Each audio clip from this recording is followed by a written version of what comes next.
సమస్త ప్రశంసలు మరియు స్తోత్రాలు సర్వలోకాల రక్షకుడైన అల్లాహ్కే చెల్లుతాయి. మనం ఆయనను ప్రశంసిస్తున్నాము, ఆయన సహాయాన్ని మరియు క్షమాపణను వేడుకుంటున్నాము. మన ప్రియమైన ప్రవక్త ముహమ్మద్ సల్లల్లాహు అలైహి వసల్లం పై, ఆయన కుటుంబంపై, ఆయన అనుచరులపై మరియు తీర్పు దినం వరకు ఆయన మార్గదర్శకత్వాన్ని అనుసరించే వారందరిపై శాంతి శుభాలు వర్షించుగాక. ప్రియమైన సోదర సోదరీమణులారా, అస్సలాము అలైకుం వరహమతుల్లాహి వబరకాతుహు. ఈరోజు దాదాపు ప్రతి ఒక్కరూ అనుభవించిన, కాని దానిని ఎలా ఎదుర్కోవాలో చాలా కొద్దిమందికి మాత్రమే తెలిసిన ఒక విషయం గురించి మాట్లాడాలనుకుంటున్నాను. అదే భావోద్వేగ ఆవేదన. భావోద్వేగ వేదన అంటే ఏమిటి? భావోద్వేగ వేదన అనేది ఒక వింతైన నొప్పి, కాదా? దీనిని ఎవరూ చూడలేరు.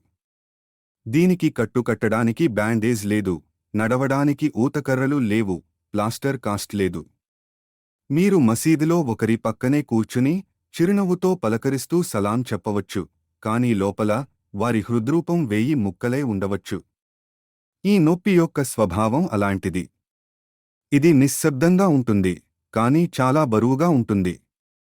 ఇది ఛాతీపై భారంగా కూర్చుంటుంది, మరియు కొన్నిసార్లు ఇది ఊపిరి తీసుకోవడం కూడా కష్టతరం చేస్తుంది. ఈ వేదన తీసుకునే కొన్ని రూపాలను చూద్దాం. 1. ప్రియమైన వారిని కోల్పోవటం. ఇది బహుశా వీటన్నింటిలోనూ అత్యంత భారమైనది. తల్లిదండ్రులను, జీవిత భాగస్వామిని, పిల్లలను లేదా ఒక ప్రియమైన స్నేహితుడిని కోల్పోవడం. ప్రపంచం ఆగిపోదు, బయట కార్లు ఇంకా హారన్ మోగిస్తూనే ఉంటాయి, సూర్యుడు ఉదయిస్తూనే ఉంటాడు, కానీ మీ ప్రపంచం ఆగిపోతుంది. అయినప్పటికీ గుర్తుంచుకోండి, నా ప్రియమైన వారలారా, ఇది అల్లాహ్ యొక్క నిర్ణయం, మరియు ప్రతి ఆత్మ మరణాన్ని రుచి చూడక తప్పదు. అల్లాహ్ సూరా ఆలిమ్రాన్ 185వ ఆయత్లో ఇలా సెలవిస్తున్నాడు: ప్రతి ఆత్మ మరణాన్ని రుచి చూడవలసిందే, ఇది శిక్ష కాదు, ఇది తిరుగు ప్రయాణం. మనం అల్లాహ్కు చెందినవారము, మరియు మనం ఆయన వైపే మళ్లింపబడతాము. ఎవరైనా మరణించినప్పుడు మనం వారిని తిరిగి తీసుకురాలేము. కాని మనం దుఆ, వారి తరపున దానం, సదఖా మరియు సత్కార్యాల ద్వారా వారిని ప్రేమిస్తూనే ఉండవచ్చు. మరణం లౌకిక సహవాసాన్ని ముగిస్తుంది, కానీ అది నిష్కల్మషమైన ప్రార్థనల ప్రతిఫలాన్ని ముగించదు. 2. నమ్మకద్రోహం. మీరు ఒకరిని మీ పూర్ణ హృదయంతో నమ్మారు. మీరు ఎవరికీ ఇవ్వని మీ అంతరాత్మలోని ఒక భాగాన్ని వారికి ఇచ్చారు. ఆపై, ఎటువంటి హెచ్చరిక లేకుండా, కొన్నిసార్లు ఎటువంటి కారణం లేకుండా, వారు వెళ్ళిపోయారు. వారు ఆ నమ్మకాన్ని ముక్కలు చేశారు. బహుశా వారు మీ వెనుక మాట్లాడి ఉండవచ్చు. బహుశా మీరు అస్సలు ఊహించని సమయంలో వారు మిమ్మల్ని వెన్నుపోటు పొడిచి ఉండవచ్చు. ఇప్పుడు మీరు అక్కడ కూర్చుని, నేను ఏమి తప్పు చేశాను అని ఆలోచిస్తున్నారు. కానీ ఇది గుర్తుంచుకోండి, విశ్వసనీయంగా ఉండాలా లేదా నమ్మకద్రోహం చేయాలా అనే ఎంపిక ప్రజలకు ఉంటుంది. అల్లాహ్ తన దాసులకు ఎన్నడూ ద్రోహం చేయడు. ఎవరైనా మీకు అన్యాయం చేస్తే, ప్రతీకారం కోసం వేచి చూస్తూ మీ జీవితాన్ని గడపకండి. అల్లాహ్ అలాద్, అత్యంత న్యాయమూర్తి. ప్రతి అన్యాయానికి లెక్క చెప్పాల్సిందే.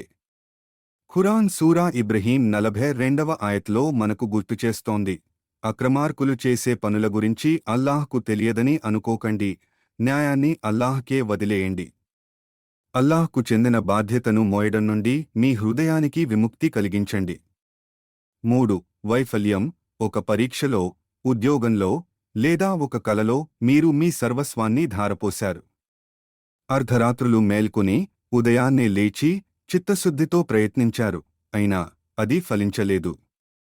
తిరస్కరణ లేఖ వచ్చింది. మీరు ప్రార్థించిన ఫలితాలు రాలేదు. ఇప్పుడు మీరు, ఆ ప్రయత్నమంతా దండగేనా అని అడుగుతున్నారు. కొన్నిసార్లు అల్లాహ్ ఒక తలుపును మూసివేస్తాడు, ఎందుకంటే మీరు ఇంకా చూడలేని మరొక తలుపును ఆయన చూస్తున్నాడు. ఆలస్యాన్ని తిరస్కరణగా భావించి పొరపాటు పడకండి. మనం ఎందుకు అంత త్వరగా విరిగిపోతాము? నా సోదర సోదరీమణులారా, మీరు నిజంగా ఆలోచించవలసిన ఒక విషయం ఇక్కడ ఉంది. ఈ వేదన ఇంత లోతుగా దిగడానికి కారణమేమిటంటే, మనం తరచుగా మన ఉనికిని, మన విలువను, మన ఆశను, మన గుర్తింపును అల్లాహ్తో కాకుండా ఒక వ్యక్తితో లేదా ఒక లక్ష్యంతో ముడిపెడతాము. మనం ఇలా ఆలోచించడం ప్రారంభిస్తాము. నేను ఈ పరీక్షలో ఉత్తీర్ణత సాధించకపోతే నా జీవితం ముగిసినట్లే. ఈ వ్యక్తి నన్ను ప్రేమించకపోతే నాకు ఇక ఏమీ మిగలదు. నాకు ఈ ఉద్యోగం రాకపోతే నేను నిరుపయోగంగా మారినట్లే. కాని ఒక విశ్వాసీ ఈ ఇహలోకాన్ని, దున్యాను చూడవలసిన విధానం ఇది కాదు. మన హృదయాలు సృష్టికర్త అల్లాహ్ కు బదులుగా సృష్టికి అధికంగా అతుక్కుపోయినప్పుడు అల్లాహ్ ఆయన కరుణతో మీరు నమ్మినా నమ్మకపోయినా ఆ పట్టును సడలించడానికి ఒక పరీక్షను పంపుతాడు. మిమ్మల్ని నాశనం చేయడానికి కాదు, మిమ్మల్ని విముక్తులను చేయడానికి. ఇబ్రహీం అలైహిస్ సలాం గురించి ఆలోచించండి. దశాబ్దాల ఓర్పు మరియు దుఆ తర్వాత అల్లాహ్ ఆయనకు ఒక కుమారుడిని ఇస్మాయిల్ అలైహిస్ సలాం ను ప్రసాదించాడు. ఆ బిడ్డపై ఉన్న ప్రేమ ఆయన హృదయాన్ని పూర్తిగా ఆక్రమించే సమయంలో అల్లాహ్ ఆయనను బలి ఇవ్వమని ఆదేశించాడు. ఎందుకు? అల్లాహ్కు ఇస్మాయిల్ రక్తం అవసరం అని కాదు, మాంసంగానీ రక్తంగానీ తనను చేరుకోవని అల్లాహ్ ఖురాన్లో స్పష్టంగా చెప్పాడు. అది ఇబ్రహీం అలైహిస్ సలాం హృదయాన్ని పరిశుద్ధపరచడానికి, తన స్వంత కుమారుని పట్ల ఉన్న ప్రేమ కూడా అల్లాహ్ పట్ల ఉన్న ప్రేమ కంటే తక్కువగానే ఉంచడానికి. మరియు ఆ విధంగా త్యాగానికి సిద్ధపడినందుకు ఇబ్రహీం అలైహిస్ సలాం కు ప్రతిఫలంగా ఏమి లభించింది? ఇస్మాయిల్ అలైహిస్ సలాం ఆయనకు తిరిగి ఇవ్వబడ్డాడు. ఒక పొట్టేలు పరిహారంగా పంపబడింది. మరియు వారి కథ ప్రతి సంవత్సరం ఈదుల్ అజ్హా సందర్భంగా బిలియన్ల కొద్దీ ప్రజలు స్మరించుకునే కథగా మారింది. మీరు మీ అత్యంత ప్రియమైన అనుబంధాన్ని అల్లాహ్కు సమర్పించడానికి సిద్ధంగా ఉన్నప్పుడు జరిగేది ఇదే. ఆయన మీరు ఊహించిన దానికంటే చాలా గొప్ప రూపంలో దానిని మీకు తిరిగి ఇస్తాడు, లేదా అంతకంటే మెరుగైన దానితో భర్తీ చేస్తాడు. అల్లాహ్ మనల్ని ఎందుకు పరీక్షిస్తాడు? చాలామంది అడుగుతారు, నాకే ఎందుకు ఇలా జరిగింది? దీనికంటే మంచి ప్రశ్న ఏమిటంటే, దీని ద్వారా అల్లాహ్ నాకు ఏమి నేర్పుతున్నాడు? అల్లాహ్ సూరా అలన్కబూత్ 2వ ఆయత్లో ఇలా అంటున్నాడు, ప్రజలు మేము విశ్వసించాము అని చెప్పినంత మాత్రాన తమను పరీక్షించకుండా వదిలేస్తారని భావిస్తున్నారా? పరీక్షలు అల్లాహ్ మిమ్మల్ని ద్వేషిస్తున్నాడనడానికి సంకేతం కాదు. చాలా తరచుగా అవి అల్లాహ్ మీ హోదాను పెంచాలనుకుంటున్నాడనడానికి సంకేతం. అత్యధికంగా పరీక్షించబడిన ప్రజలు ప్రవక్తలు. మన ప్రియమైన ప్రవక్త ముహమ్మద్ సల్లల్లాహు అలైహి వసల్లం పిల్లలను ఖననం చేశారు. తన ప్రియమైన భార్య ఖదీజా రజియల్లాహు అన్హా ను కోల్పోయారు. తాయిఫ్లో తిరస్కారాన్ని ఎదుర్కొన్నారు మరియు ఎన్నో తీవ్రమైన కష్టాలను అనుభవించారు. అయినప్పటికీ ప్రతి పరీక్ష ఆయనను అల్లాహ్కు మరింత దగ్గర చేసింది. కాబట్టి మనం మన బాధతో ఏమి చేయాలి? ఇది ఒక ప్రియమైన వారి నష్టమైతే ఏడవండి. అది సున్నత్. ప్రవక్త ముహమ్మద్ సల్లల్లాహు అలైహి వసల్లం కూడా ఏడ్చారు. కాని ఆ ప్రేమను వారికి ప్రయోజనం చేకూర్చే దానిగా మార్చండి. వారి పేరు మీద దానం చేయండి. వారి కోసం దుఆ చేయండి. ఇది నమ్మకద్రోహమైతే ఆ వ్యక్తి తమ ఎంపికను ఎంచుకున్నాడు మరియు అల్లాహ్ అలాద్ సంపూర్ణ న్యాయమూర్తి. వారు ఈ లోకంలో లేదా పరలోకంలో దానికి జవాబు చెప్పాల్సి ఉంటుంది. అది మీ బాధ్యత కాదు. మీ బాధ్యత మీ ఎదుగుదల, మీ ఉపశమనం, మీ క్యారెక్టర్.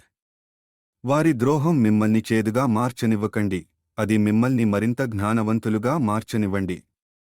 ఇది వైఫల్యమైతే మీ ప్రణాళిక కంటే అల్లాహ్ ప్రణాళిక ఎల్లప్పుడూ శ్రేష్టమైనదని అర్థం చేసుకోండి. అది మీకు అలా అనిపించకపోయినా సరే. మీకు లభించని ఆ ఉద్యోగం మిమ్మల్ని మీ దీన్, ధర్మం నుండి దూరం చేసి ఉండవచ్చు.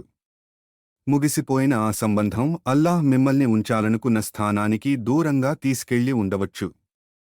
అల్లాహ్ పట్ల హుస్నల్ జన్ మంచి నమ్మకం కలిగి ఉండండి. ఆయన అల్ హకీం సర్వజ్ఞుడు. ఆయన మీ శ్రమను వృధా చేయడు. ఆయన దానిని సరైన మార్గంలోకి మళ్లిస్తాడు.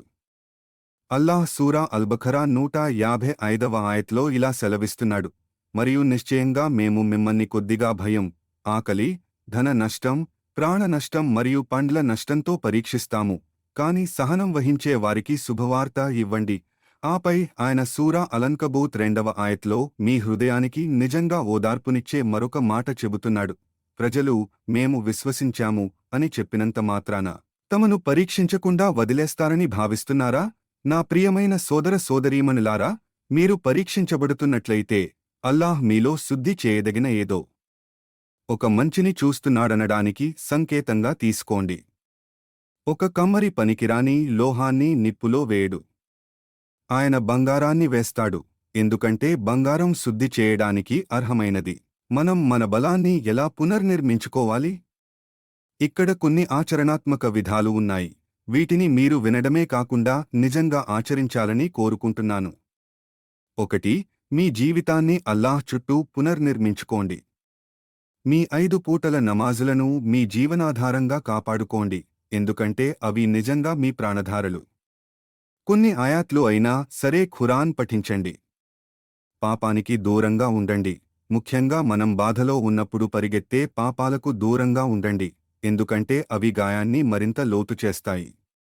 2. ఇస్తిగ్ఫార్ను మీ రోజువారీ తోడుగా చేసుకోండి. మీ రోజంతా అస్తగ్ఫిరుల్లాహ్ అని చెబుతూ ఉండండి. ఇది కేవలం పెద్ద పాపాల కోసం మాత్రమే కాదు, ఇది హృదయాన్ని మృదువుగా చేస్తుంది, భారాలను తొలగిస్తుంది, మరియు మీకు తెలియకుండానే మూసివేయబడిన జీవనోపాధి మరియు ఉపశమన తలుపులను తెరుస్తుంది. 3. ఒక కృతజ్ఞతా జర్నల్, గ్రాటిట్యూడ్ జర్నల్ ప్రారంభించండి. ప్రతి రాత్రి నిద్రపోయే ముందు, ఎంత చిన్నదైనా సరే, మీరు కృతజ్ఞత కలిగి ఉన్న 3 విషయాలను రాయండి. ఆపై రేపటి కోసం మీ సంకల్పాలను నోట్ చేసుకోండి. ఇది కేవలం నష్టాన్ని మాత్రమే కాకుండా కరుణను గమనించేలా మీ హృదయానికి శిక్షణ ఇస్తుంది. 4. కొద్ది కొద్దిగా, అడుగు అడుగుగా పునర్నిర్మించుకోండి. మీ ఆర్థిక స్థితిపై దృష్టి పెట్టండి. మీ ఆరోగ్యంపై దృష్టి పెట్టండి. అల్లాహ్తో మీ సంబంధంపై దృష్టి పెట్టండి. చిన్న, స్థిరమైన అడుగులు. మీరు ఒక్కసారే కోలుకోలేరు, మీరు ఒక సూర్యోదయం తర్వాత మరొక సూర్యోదయంతో కోలుకుంటారు. ఒక బాధితుడిలా కాకుండా, ఒక విశ్వాసిలా నడవండి. నా ప్రియమైన సోదర సోదరీమణులారా, ఇస్లాం మనకు బాధను తిరస్కరించమని నేర్పదు. అది బాధ మనల్ని శాసించకుండా ఉండటం నేర్పుతుంది. ఒక విశ్వాసి ఏడుస్తాడు. ఒక విశ్వాసి దుఃఖిస్తాడు. కాని ఒక విశ్వాసి మళ్లీ నిలబడతాడు. వారు తమంతటా తాము బలంగా ఉన్నారని కాదు, అల్లాహ్ వారికి బలాన్ని ఇస్తాడు కాబట్టి. విశ్వాసి ఇలా అంటాడు, నా హృదయం గాయపడింది, కాని నా ప్రభువు నాతో ఉన్నాడు. నా భవిష్యత్తు అనిశ్చితంగా ఉంది, కాని అల్లాహ్ ప్రణాళిక సంపూర్ణమైనది. రేపు ఏమి జరుగుతుందో నాకు తెలియదు, కాని రేపటిని తన చేతుల్లో ఉంచుకున్నవాడు ఎవరో నాకు తెలుసు, అది నిజమైన బలం. నా ప్రియమైన సోదర సోదరీమణులారా, ప్రతి గాయం ఒక కథను చెబుతుంది. కాని మీ గొప్ప కథ ఎప్పుడూ మిమ్మల్ని ఎవరు బాధపెట్టారు అనే దాని గురించి ఉండకూడదు. అల్లాహ్ మిమ్మల్ని ఎలా స్వస్థపరిచాడు అనే దాని గురించి ఉండాలి. ఒకరోజు మీరు ఈ బాధాకరమైన అధ్యాయాన్ని వెనక్కి తిరిగి చూసుకుని, మిమ్మల్ని అల్లాహ్కు మరింత దగ్గర చేసిన విషయమే ఇదని గ్రహించవచ్చు. కాబట్టి సహనంతో ఉండండి. అల్లాహ్ను నమ్మండి. ముందుకు సాగిపోండి. మీ పరిస్థితులకు బాధితుడిగా జీవితాన్ని గడపకండి. అల్లాహ్ ప్రతి అధ్యాయాన్ని వివేకం, కరుణ మరియు న్యాయంతో రాస్తున్నాడని తెలిసిన విశ్వాసిలా నడవండి. మీ హృదయాన్ని పరీక్షించినవాడే దానిని స్వస్థపరచగలవాడు కూడా. అల్లాహ్ ప్రతి విరిగిన హృదయాన్ని స్వస్థపరచుగాక. ఆయన మన దుఃఖాన్ని ప్రశాంతతతో, మన భయాన్ని ధైర్యంతో మరియు మన బలహీనతను ఈమాన్, విశ్వాసంతో భర్తీ చేయుగాక. ఆయన మనకు ప్రతి పరీక్షలో సహనాన్ని ప్రసాదించుగాక మరియు ప్రతి కష్టాన్ని ఆయనకు మరింత దగ్గరయ్యే మార్గంగా చేయుగాక. ఆమీన్.